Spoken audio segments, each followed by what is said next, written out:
estate projects are not short-term projects, so you actually need long-term funding to be able to create mortgage that can sustain the payback period. Now, the group came to me and I spoke with them and they said, look, if you can get a foreign investor that can bring a solution on affordable housing and then be able to create a mortgage backed by the bank, we'll be able to access financing and then such a technology to own homes in our places. I had meetings with this particular bank and the bank said, look, it's very easy because what they can do is, let's say for instance there's someone in this room who has a technology for housing, and then such a person partners with this mortgage bank, and then the mortgage bank is also a military bank. Then there's a prototype, for instance, for a particular housing unit, and then the soldier says, I need this 3-bedroom home, and it costs, let's say, $1,000. He goes to the bank. There's a relationship between this company and the bank, and the technology is there. Once he accesses such a mortgage, it's an automatic debit to his salary account. And for such a person to qualify, the person also has retirement benefits, because our pension scheme is also very good in Nigeria. Now it's all secured. So if you bring your technology, for instance, and you say, look, the Teachers Association, they've gone to a state and they've acquired a piece of land, but they can't build. And the Teachers Association is saying, look, I have regular income. I'm ready to sign off that this direct debit goes straight to the ministry and then is deducted at source to pay back whoever that is giving me a home. And then if I retire, I have retirement benefits, so I can't even qualify for a home that is more than my retirement benefit. So it is tied all in. So, but we've not been able to get any partner who could come take such an opportunity. And it's huge. Before coming to the US, I went to Cross River State. I had a meeting in Cross River State, and it was also house shortages. In Nigeria, there's so much shortage of housing, and it's difficult to access mortgage. So we can actually create mortgage through the bank, through these groups that are secured, call it cooperatives, call it associations. The University Teaching Hospital, for instance, they acquired a very huge mass of land, but the individuals cannot build, and they have regular incomes, they have pension, and all of this can secure mortgage facility. But because we don't have this kind of long-term funding, it's a bit of difficulty for us in Nigeria. This happens in all the states. You go to all the states in Nigeria, they have all these opportunities in real estate, but we're looking for people who can come in and take advantage of such potential. Excuse me. Do you have insurance?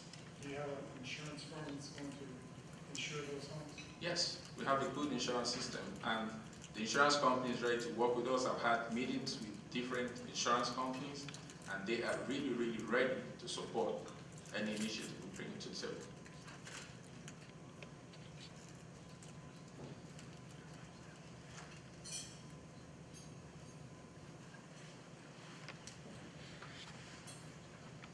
In Lagos State, for instance, talking of a line from Alagbado, somewhere in Lagos, to Marina, in Lagos as well, with a spur to the domestic and international wings of the airport in Ikeja. Whilst the Blue Line has a 27-kilometer rail line from Michael to Marina, both lines will intersect at Ido, and the Blue Line is being developed along with the 10-lane Badagry Expressway. Lagos State is to design and build both the blue and red line infrastructure, while concessionaires is expected to operate and maintain the services, including provision definition of the rolling stock. The concept design of both rail networks has been completed.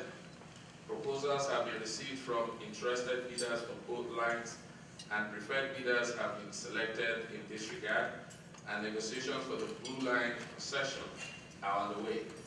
Blue Line design and build phase 1, 7.2 kilometers from National Theatre to Mile 2, contract awarded to CCACC, and construction fast progressing. There are, however, opportunities for investors to design, build, and operate 5 other light rail services along the following corridor. This can actually be emailed to you, this presentation. There's the green line, there's the yellow line, the statistics are there, the length of kilometers, the cost, and some information that can give you the kind of traffic that is expected, to run along those corridors. Now I want to talk about power. The lack of electricity is by far the largest impediment to development in sub-Saharan Africa. And resolving this problem will lead to large-scale wealth creation and unleash the region's enormous potentials. Power is a big problem. Power is something that is happening in Africa that has kept us actually down and backward. Nigerian government campaign on power. Nigeria has an installed electricity generation capacity for supply to the national grid of 8,644 megawatts, with a available capacity of only approximately 3,217 megawatts to cater for the needs of Nigerian population of approximately 160 million. That is dangerous. American population is about 210 million, I'm not sure, about over 200 million. And I'm aware that America generates about 1,100 megawatts. Nigeria has 160 million people and just have 3,217 megawatts available to cater for the needs of Nigerian population. Demand for electricity in Nigeria presently is estimated to be between 10,000 megawatts to 12,000 megawatts, and is projected to increase to 40,000 megawatts by 2020 if the Nigerian government is to meet its current economic development goals. Over the past 2 decades, the installed expansion of Nigeria's grid capacity, combined with the high cost of diesel and petrol generator, has crippled the growth of the country's productive and commercial industries. It has stifled the creation of the jobs which are urgently needed in a country which is large and rapidly growing population. The historic gap between the demand of power in Nigeria and the electricity available from the grid has led to widespread self-generation of power both in the industrial and residential sectors. Most businesses must generate their own power in order to ensure an adequate and reliable supply. The World Bank estimates that approximately 85% of businesses in Nigeria own electric generators, and that privately owned self-generation of power accounts for roughly 40% of the total capacity of Nigeria. I run 3 businesses back home. They are located, 2 located in one place and then one in another location. I have 30 kVA generator in one, I have a 100 kVA generator in the other, and in my house I have 20 kVA generator. So I just have to generate electricity to be able to function either I'm at home or I'm in the office. And these are diesel propelled generators, and you'll agree with me that diesel is very, very, very expensive. Now this is the same thing we're facing in Nigeria. We have so many industries, we have so many schools, we have so many hospitals, and there is no power generation. I once wanted to go for a CT scan I got to the center where I was supposed to take the CT scan, but I couldn't because there was no electricity. So I had to wait. Now, this is the problem that we're having with industries, manufacturing industries, we're having with servicing industries, we're having with homes, life generally. But I tell you something, we pay so much, even burning candles, whether in the village, using kerosene, using diesels, and these are far, far more expensive than advanced technologies of power, like gas, like other technologies that are probably available, which perhaps some of you sitting in this room may be able to avail us. In 2005, however, because the Nigerian government is very sincere about the fact that power needs something needs to be done about power. In 2005, the government of Nigeria enacted legislation intended to restructure fundamentally the Nigerian electrical power sector. Prior to 2005, Nigeria's power sector was under the sole control of the National Electric Power Authority. The Electric Power Sector Reform Act 2005 was designed to move the electricity sector in Nigeria from a government-controlled, heavily subsidized system to a privatized, largely market-based level. The Act also provided for the creation of an institution to protect consumers and stimulate investment in the power sector by competing firms. The vision of the Power Sector Act is to stimulate adequate levels of investment in the power sector with the Central Bank of Nigeria, which the Central Bank of Nigeria put at $10 billion per annum. It was important for government to deregulate the power sector in Nigeria so that investors can come in and participate at the private level. And then this reform, the Nigerian Regulatory Commission was created, and they were given a lot of powers to create security for companies that may want to come and play in this sector. The reform of the power sector industry arose from the need to introduce private sector participation in the industry to enhance operational efficiency, attract new investments, and offer better service delivery that unlocks the massive entrepreneurial and industrial potential that had remained constrained for decades by the inability to provide clean electricity at steady voltage across the country. In Lagos State government's 10-point agenda, for instance, power plays a critical role as a catalyst in attaining the vision of transforming Lagos State into Africa's model megacity. The state government in the interim is developing captive power plants for critical areas of its economy, such as water production, judiciary facilities, as well as health facilities.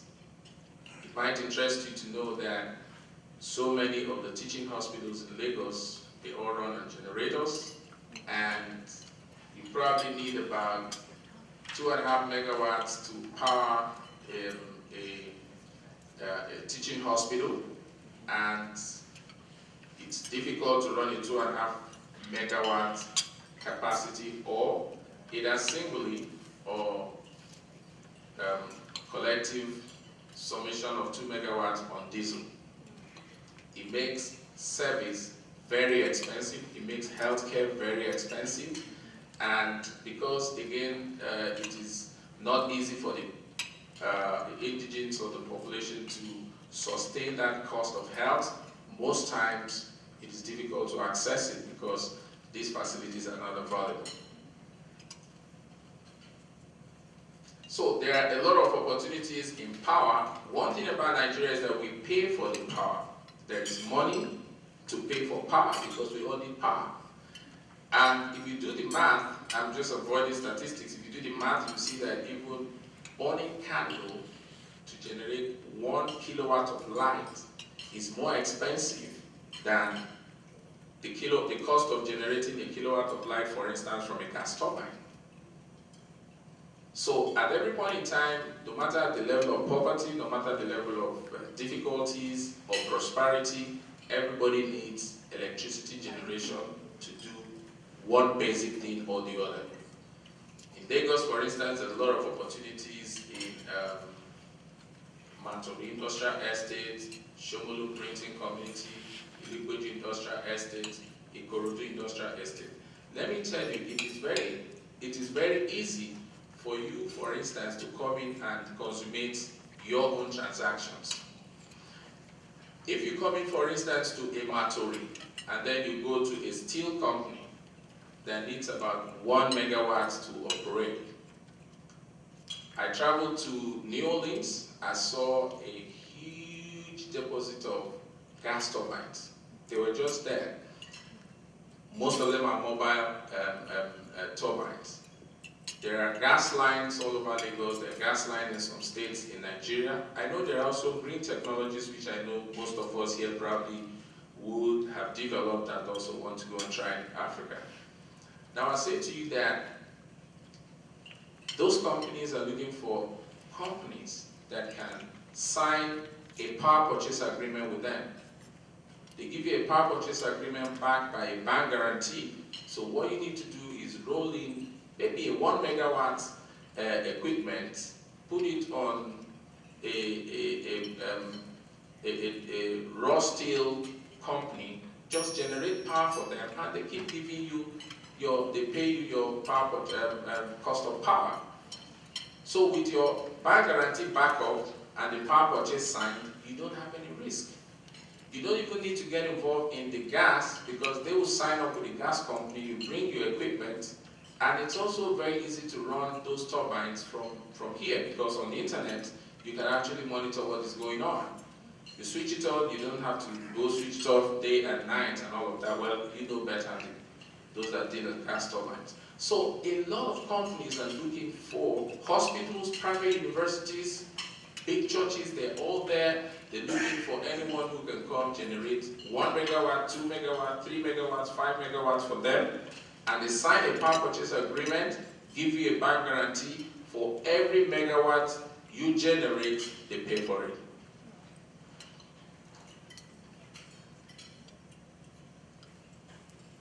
Now, the arena market as a pilot project.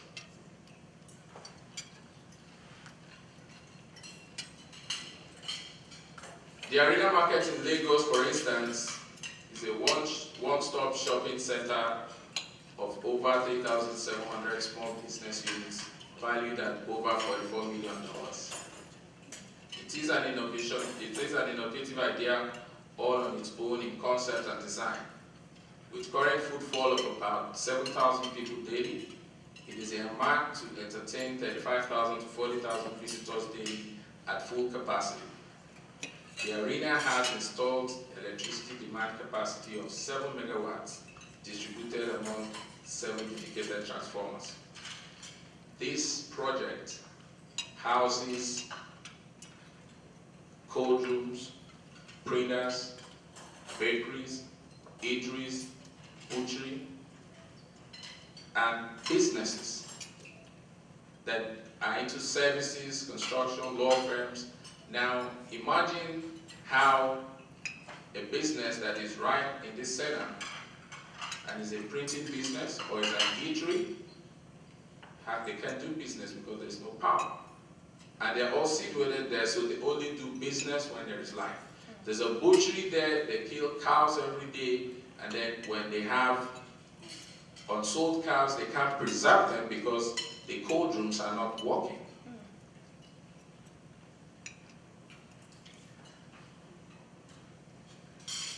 So businesses that operate at the arena and other conventional markets in Nigeria are faced with the frustration of operating at optimal efficiency from the epileptic power supply in Nigeria. This market closed to business between 5 p.m. and 6 p.m. due to lack of availability of adequate and reliable electricity and security, which are cardinal players in economic growth. This electricity supply pattern adversely affects businesses generally in Nigeria. Now, I'm going to play you a video just a little 2-minute video. This is just going to show you the effort that was put into this project to create this center, and then people walk up to this place to do business because of the facilities and the effort that have been put into it, and they cannot move because there is no electricity.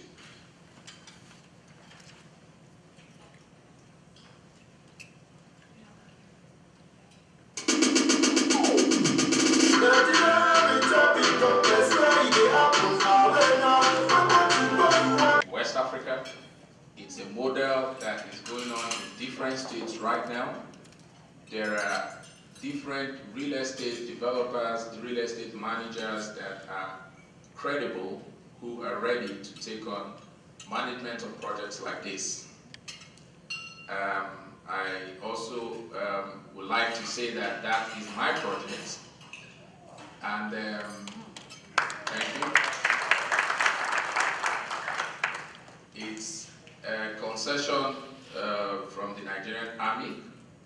What you saw earlier was how the market used to be, with the shanties and madness all over. That is how they used to do business, and we took over the place and recreated it into this ultra-modern shopping center. Now, my trip before I came here to Calabar, as I was in the meeting with the Commissioner of Investment, and I had a meeting with them on creating this kind of market because they visited me at the arena and they want to do something that is 10 times the size of this project. Now, let me tell you how sincere this is. Such a project, the government has said, yes, you need to come in, bring in investors to come do this transaction. This is a real estate piece. Now, behind it, what I just showed you has 7 megawatt capacity of electricity requirement. 10 times the size, perhaps is 10 times the size of electricity. That's another potential. We saw an incinerator there. That's also for waste management. There's waste management potentials. In this project, there are 255 toilets, public toilets. There's a lot of sewage treatment potentials in the market. Sad to say, when I was doing this project, I went to the American Embassy almost forever. I couldn't get a visa to come get some of these items from the US. I connected with some American companies on email, and I said to them, I need to come to America. I can't just borrow money and wire money, dollars to America and say, oh, it's all on the internet. And and then I couldn't get a visa. And I spoke to some guy in Oregon who were supposed to acquire a turbine from $4 million, and I said, then come to Nigeria. He stopped replying my emails, he stopped taking my phone calls. And unfortunately, we went to the UK and we got those materials. And for all other things, we went to China. And this is a project that cost almost $40 million. So, these projects, I would appeal that it should touch some of you here to realize that it is important for us to take some of those chances, because all the Chinese we worked on this project with, they came all the way from China to Nigeria. They sat with us until we placed the orders. They went back, they produced, they came with samples. They went back, they loaded them, and they came. They even as much, the fire truck that you saw there is a Chinese fire truck.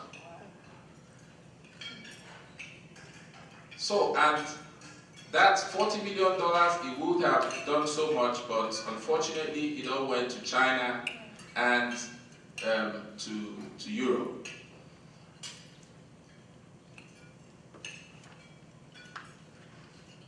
Now, the electricity piece.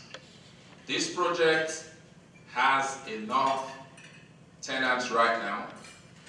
This project is looking for opportunities that we can hang on it. So what we did was to say, okay, there are 7 transformers. There are people who probably want to come do business in Africa. You want to showcase some technologies that you have that are power generation technologies. we have been able to sort out with the arena to use it as a pilot. While I'm rounding up, I just show you, this is the arena at 8 p.m. All that I showed you, you can't see it, is pitch dark, this is the arena at 8 p.m. It therefore will not be overemphasizing to say that Nigeria holds a lot of opportunity for power generation, transmission, and distribution companies that may be willing to export their technology to Nigeria. Now imagine the arena at 8 p.m. If we could light it up like this, this is going to do a lot. So, we know that in this room, there are different vendors of diverse power generation, transmission, distribution technologies who may be willing to tap into the great opportunities that exist in the energy sector in Nigeria through either PPP, joint venture, lease, consummation of power purchase agreement, etc. Working closely with the promoters of the arena, we've been able to get them to agree that this should be used as a pilot. And in conclusion, we encourage business owners, exporters, importers of goods, services, technology providers, contractors, developers, equipment suppliers, agri-businesses, investors, banks, financiers, agencies, and governments in the US to become members of ATBC and use the platform to showcase their interest in different sectors of projects in Africa, either by partnership, joint venture, etc. And we assure you that ATBC will use its wide network and relationship in Africa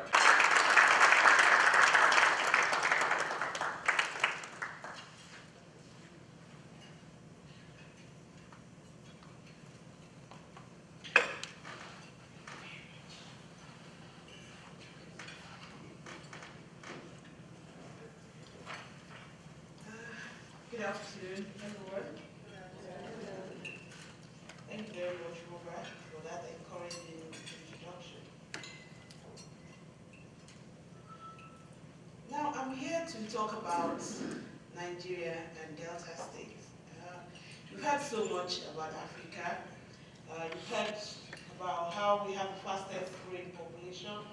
You've heard about what we are making happen in the world, and how Nigeria is one of the 10 fastest growing economies in Africa. In the world, rather. Whenever I have to talk about Nigeria, I'm very excited because it's a secret that nobody can see, especially the Western world. Just like Muba said, when he was going to start the arena, nobody believed in it. I mean, the first time we heard about it, we were like, wow, yeah, it's doable.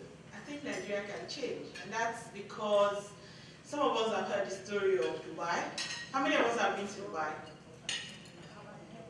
Oh, you should go there if you haven't been. It's my favorite holiday destination. You really should go to Dubai. It's an adult Disneyland. But it's a real Disneyland.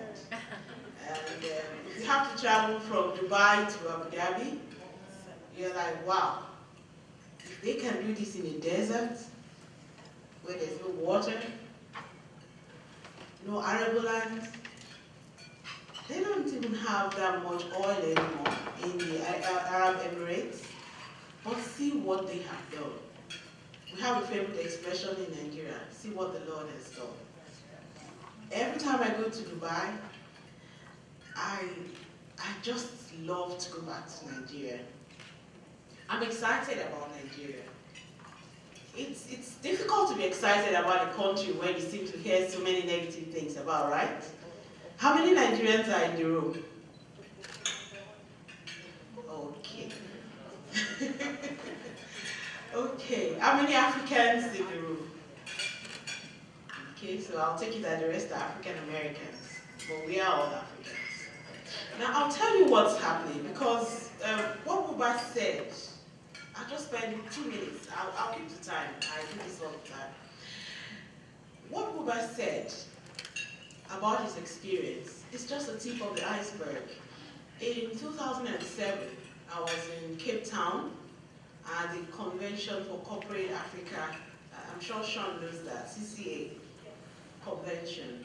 And there was a big argument, a very, very huge argument. There was a minister from South Africa. There were all the top guns from America there. And they were like, how can you compare a Chinese product to an American product? And the South African lady said, I don't care how good your American product is. If it's in America, it doesn't mean anything to me. I want the product that comes to Africa. I want the businessman that comes to Africa, that picks my phone calls, that gives me credit lines, that is interested in me. That's what Africa has done too. And all of a sudden, I'm very happy to know that America is interested in Africa. Because I was saying to the permanent secretary from the office of the governor, who is here, Mr. Ayigbegbaje, I was saying to him that American cars are solid, but unfortunately, there are very few American brands in Nigeria. And when we say doing business in Africa, I want Americans to take it very seriously, because I think we might just be the passports to solve some of the current economic problems in America. And how is that going to happen? The studies that T referred to earlier on says the world requires $57 trillion investment in infrastructure in the next 30 years. Between now and 2013, about 17 years. That means, do the maths, in 17 years. And how is that going to happen? Opportunities will be created. The population of the world is growing. And we're not going to leave our infrastructure to be rusty. We're not going to fold our arms. Now, in Nigeria, where are we? We need approximately, I'm struggling with this. We need about $750 billion worth of investment in infrastructure. And infrastructure here has to be roads, rail, power, water, housing, education, health, agriculture. And we have to spend $25 billion annually, every year, between now and 2043. That is just infrastructure. And what does that translate to? It translates to business. If for nobody else, maybe the Chinese, maybe the Indians, maybe the Africans, when the Americans come in, I'm sure that Sean will make sure that happens. What's our current infrastructure expenditure in Nigeria? Currently, it's about $5.9 billion per annum. From this year, the federal government is upped it to $10 billion per annum. That's for government spending. And I'll show you some more figures now so you'll appreciate what level of transactions are going to emerge in Nigeria.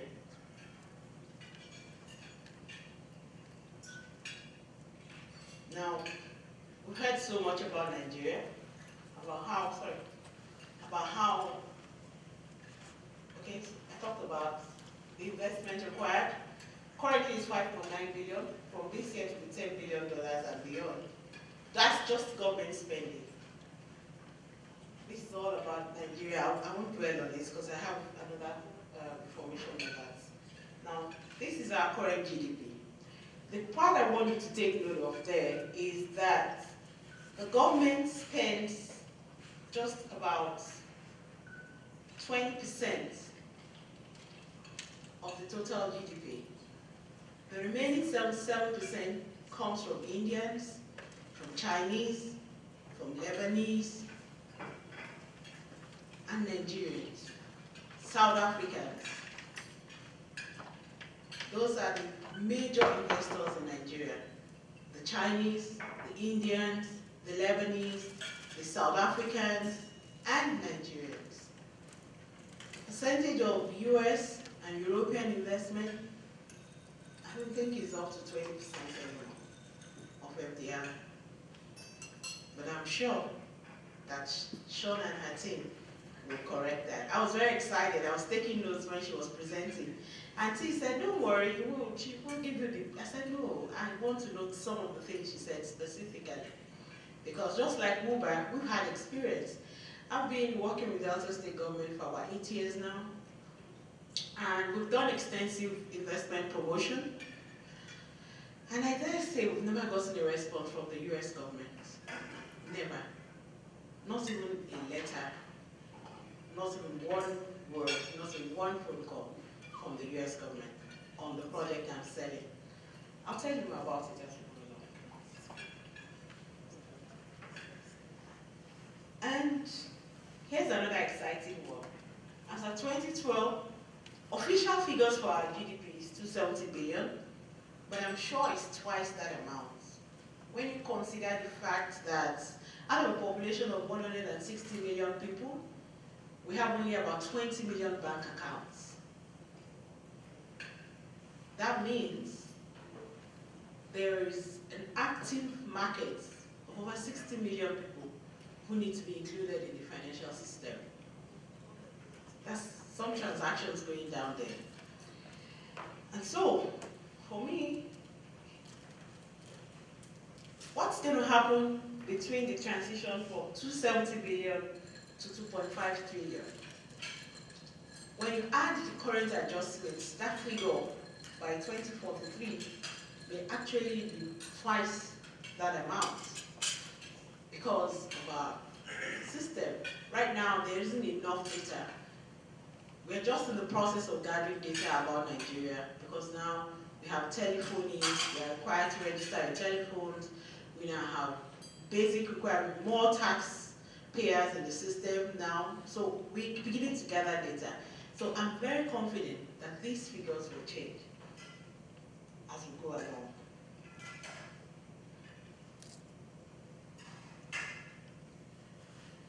Why will those figures change?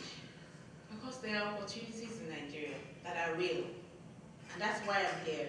T has spoken, Uber has spoken, he's told us a bit about the arena. But I'm going to talk a bit more detail about a specific project, how one project can unlock several opportunities.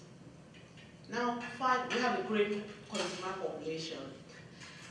Porsche is in Nigeria, Mercedes-Benz is in Nigeria, Google has opened an office in Nigeria, Facebook will come, Yahoo doesn't have one yet, Microsoft is in Nigeria.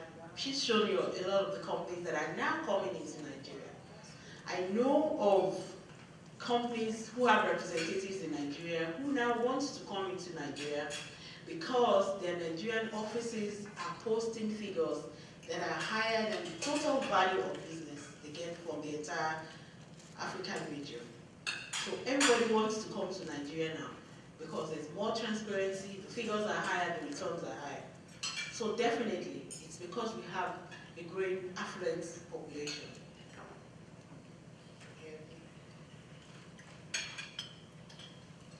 Thank you so much, Helen. That was awesome. Okay. Now, you heard about different opportunities, right? The good stuff. I truly believe in, the best way to predict the future is to create it. So, now, what's next? Well, I'm here to tell you what's next. You need to join us today. Right? That don't sound like a commercial. Maybe I should change industry. Yes.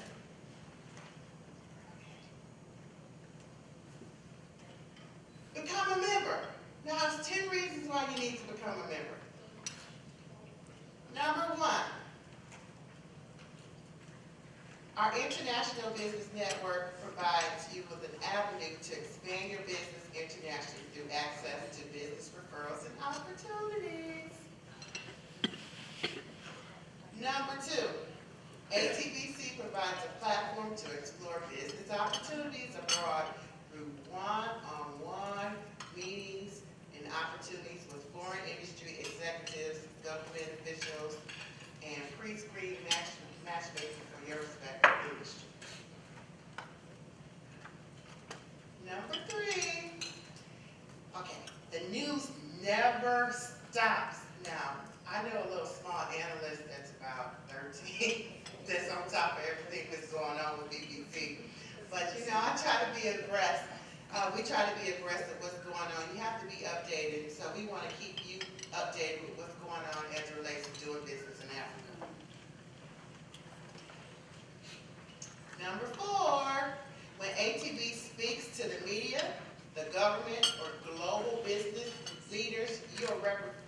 represented, our constituency will have a voice. And I'm really committed to that. I used to be the past president of the National Association of Women Business Owners. I know how to beat the pavement. I know how to lobby. I know how to get what I need to get. So we want to be your voice. Number 5, ATBC provides advice to members on requests, and we want to help you with any solutions that you need or direct you to the respective agencies that's necessary. Number 6, it's true that there is strength in numbers, and this is why ATBC can leverage deals in the business community to bring significant savings to what you're doing or decrease your costs in trying to do business internationally. And I have a quick story. We were in a forum where a lady had spent, I think it was $100,000 trying to get her contracts or something signed, but little did she know she could have contacted somebody that knew somebody, and it was a mom who ended up getting the deal signed. You remember that, Candace? I think we were at the White House with that. So we want to be that liaison for you. Number 7, ATBC automatically brings some of your key members into our premium and corporate membership. Now, I will be available at that table in the back, host all of this, for any questions as it relates to membership. Number 8, you can share your expertise. And I think that's what most business owners sometimes don't do. You know, your value. Share your value with other people. Number 9, my favorite.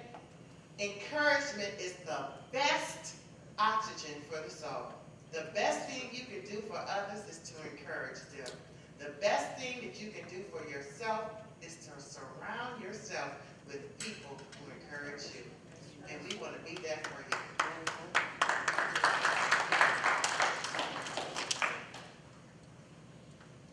And last, but definitely not least, you know, we want to be a part of your team in moving you forward to where your business goals are. Okay, so again, I have a special office in the back. We're doing just for today only, for anyone that's here from today until 1 month from today, we'll have a one-time offering of lifetime members. We really appreciate it. Thank you so much for being a part of our U.S. launch. Okay, my favorite part. Now I know everybody in here, I've heard beeps, tweets, all kind of gadgets going on. You all have mobile devices. So you can like us on, which one you like on? Okay, and you can call us and you can tweet us where? On Twitter, and we're AfricanTBC.org. So at your leisure, y'all feel free to, with your mobile devices, to like us, tweet us, and call us as you need us. And definitely, thank you for coming. And I want to say this before we conclude. I would like to thank a few people, and if you could stand, as we just like to acknowledge you. I know the biggest commodity that you could ever do is give up your time. We want to thank our strategic partner, Miss Africa USA. We want to thank our strategic partner, Miss Africa USA. We have the founder of that. She's here, Lady Kate. We'd like to thank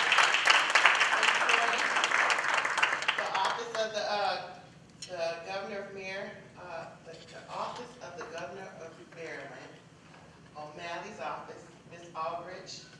You can stand. We'd like to thank Jessica for representing Jessica Reynolds for representing the Maryland Economic and Business Development Agency. We'd like to thank the Minority Business Development Agency. They're here today. They have been very actively engaged in our relations. And we would also like to thank Sean Reeves, representing the champion. She submitted definitely last but not least, and if you could come up, Permanent Secretary Helen, we'd like to thank our special guest from Delta State who came.